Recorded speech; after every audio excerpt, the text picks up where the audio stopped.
नमस्कार दोस्तों।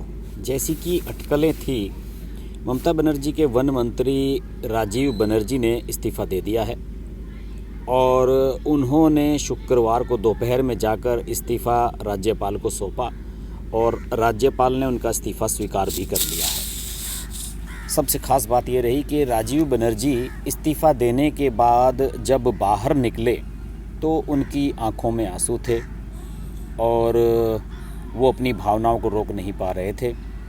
और उन्होंने ये भी कहा, जो पत्र लिखा है, कि मेरा जो अटैचमेंट रहा है वो बहुत ही पुराना रहा है और मैं क्या कहना चाहिए कि बहुत ही दुखी मन से ये कदम मुझे उठाना पड़ रहा है और ऐसा मैं करना नहीं चाहता था।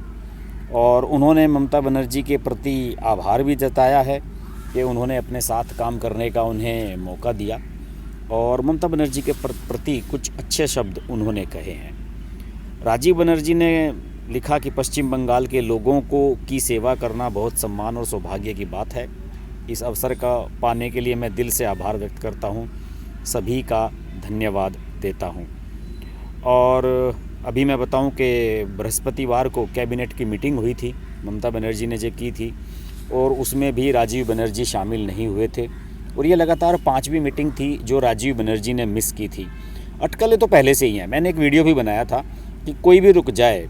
उन्होंने शताब्दी राय को रोक लिया ममता बनर्जी ने, लेकिन मुझे नहीं लगता कि वो राजीव बनर्जी को रोक पाएंगी।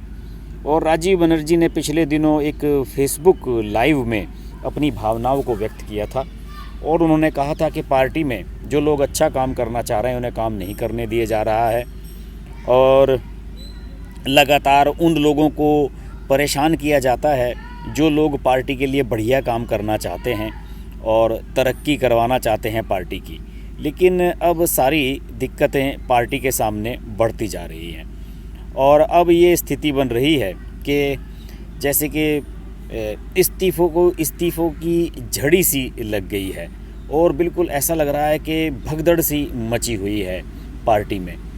और जैसे कि अगर मैं पार्टी से अभी हाल ही में शुभेंदु अधिकारी छोड़कर पार्टी को गए थे और उनसे पहले कई नेता जा चुके हैं। इसकी शुरुआत वैसे मैं आपको बताऊं कि 2019 में हो गई थी। 2019 में जब लोकसभा चुनाव होने वाले थे, उससे कुछ समय पहले मुकुल राय ने बीजेपी का दामन थामा था। उसके बाद अनुपम हाजरा, सौमित्र खान, ये जो सांसद हैं ये भाजपा में शामिल हो गए थे। बाद में सौमित्र खान बीजेपी के सांसद बने। विधायक अर्जुन सिंह भी भाजपा ही बन गए थे और उन्हें फिर लोकसभा का टिकट दिया गया और वो सांसद बन गए। इसके बाद जब चुनाव का सिलसिला आया विधानसभा का, तो उसके बाद सारी चीज़ें, स्थितियां बदलने लगी और टीएमसी के सांसद विधायक लगातार बीजेपी में शामिल होने लगे, जैसे कि शुभेंदु अधिकारी, शीलभद्र दत्ता, सांसद सुनील मंडल, विधायक मिहिर गोस्वामी, अरिंदम भट्टाचार्य, राजीव बनर्जी, तापसी मंडल, सुदीप मुखर्जी, सैकत पांजा, अशोक डिंडा, दीपाली बिस्वास, शुक्र मुंडा, श्यामपदा मुखर्जी, बनश्री मैती और बिस्वजीत कुंडू, ये सब लोग शामिल हो गए। इसके अलावा जितेंद्र तिवारी एक विधायक थे आसनसोल के, वो भी जाना चाहते थे लेकिन उन्हें खैर ममता बनर्जी ने मना लिया था। इसके अलावा इसकी जो सांसद हैं शताब्दी राय, फिल्म अभिनेत्री, उनके दल बदलने की अटकलें लगी थी, उन्हें भी उन्होंने खैर मना लिया था। इसके अलावा जो सांसद सौमित्र खान है, उनकी पत्नी सुजाता मंडल, वो भाजपा को अलविदा कहकर टीएमसी में शामिल हो गई थी। इसके बदले सौमित्र खान ने उन्हें नोटिस दे दिया कि मैं आपको तलाक दे दूँगा। और अब ये माना जा रहा है कि 23 जनवरी को बीजेपी, यानी कि कल यहाँ पर नरेंद्र मोदी मौजूद रहेंगे। इसके अलावा 30 जनवरी को अमित शाह गृह मंत्री यहाँ पर आ रहे हैं और उनका बड़ा कार्यक्रम होगा। उसी समय माना जा रहा है कि ये सब जो लोग छोड़कर जा रहे हैं टीएमसी, बीजेपी ज्वाइन करेंगे। और अब स्थिति ये है, अगर काउंटिंग करने जाएं तो शायद कोई काउंटिंग नहीं कर पाएगा कि कितने लोग शामिल हो चुके हैं अब तक पार्टी छोड़कर बीजेपी में।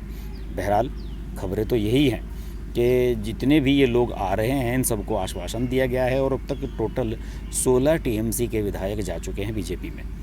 और जबकि कैलाश विजयवर्गीय का तो दावा है कि हम 40 से 42 विधायक टीएमसी के हमारे पार्टी में आने के लिए तैयार बैठे हैं। तो ये सब चीज़ें हैं इंडिकेट कर रही हैं कि आने वाले समय में पश्चिम बंगाल में राजनीतिक भगदड़ और भी तेज़ होने वाली है। और जिस तरीके से सारे टीएमसी के नेता बीजेपी की तरफ भाग रहे हैं, उससे यही इंडिकेशन मिल रहे हैं कि इन सब लोगों को आश्वस्त किया जा चुका है। बीजेपी के पास इतना कैडर का आधार भी यहाँ पर नहीं है, उसके पास लोकल नेताओं की भी कमी है, संगठनात्मक ढांचा उतना मजबूत नहीं है जितना उत्तर प्रदेश, मध्य प्रदेश या दूसरे और स्टेट्स में है। तो इसलिए बीजेपी हैवीली बैंक कर रही है कि अगर टीएमसी के सिटिंग विधायक हमारे पास आते हैं तो उनके पास एक परिचित, एक पॉपुलर फेस है जो बीजेपी के भगवा स्टैंप के साथ कमल के फूल को खिला सकता है। बहरहाल राजीव बनर्जी का इस्तीफ़ा हो चुका है, अब वो बीजेपी कब ज्वाइन करेंगे ये आने वाला समय बताएगा। हम इस पर नज़र बनाए रखेंगे। आप देखते रहिए हर्ष की बात लाइव। नमस्कार। अगर आपको हमारी वीडियो पसंद आई तो वीडियो को लाइक करें, चैनल को सब्सक्राइब करें और नोटिफिकेशंस के लिए बेल आइकन को प्रेस करें।